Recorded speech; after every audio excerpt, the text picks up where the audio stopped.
तयार झाला। मराठा समाजासाठी सर्वाधिक निर्णय तुम्ही मुख्यमंत्री असलेल्या सरकारने घेतलेले आहे, तरीही जरांगे पाटील आज भर उन्हात उपोषणाला बसले। विखे पाटील त्यांना भेटायला गेलेले आहे। सरकारचे प्रमुख म्हणून तुमचं काय म्हणणं आहे? बघा, सरकार या प्रश्नावर नेहमीच सकारात्मक आहे।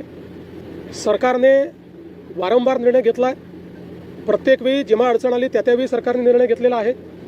आणि या संदर्भात मी एवढंच सांगेन की सरकारची भूमिका पारदर्शक आहे, सरकारची भूमिका सकारात्मक आहे आणि ती भूमिका आम्ही सातत्याने मांडतो आहे। आणि यापुढेही सरकारची भूमिका ही सकारात्मकच असेल।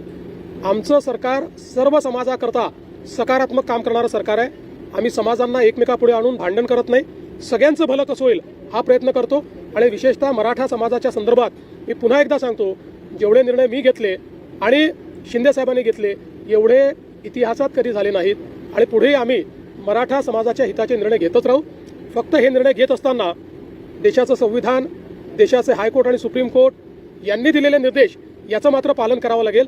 त्या निर्देशांचा अवलंबन न करता जर एखादा निर्णय घेतला तर त्यातनं केवळ प्रसिद्धी मिळेल, पण तो निर्णय टिकणार नाही।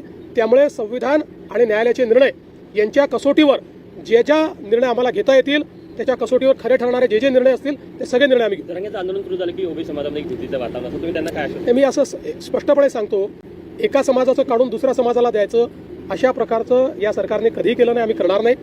ओबीसी समाजालाही घाबरण्याची आवश्यकता नाही। आम्ही मराठा समाजाचंही त्या ठिकाणी समाधान करू, त्याकरताही सगळे निर्णय आम्ही घेऊ, पण त्यावेळी ओबीसी समाजावर कुठलाही अन्याय आम्ही होऊ देणार जीआर काढण्याची मागणी त्यांनी केलेली आहे। नाही, त्या संदर्भात आता चर्चा चाललेली आहे, एवढ्या डिटेलमध्ये मी बोलणार नाही। मी पुन्हा एकदा सांगतो, न्यायालय, कायदा आणि संविधान याच्या चौकटीत बसून कुठलाही निर्णय घ्यायला आम्ही तयार आहोत। मराठा मंत्रालयाची मागणी केली आहे, क्या बताएंगे? जी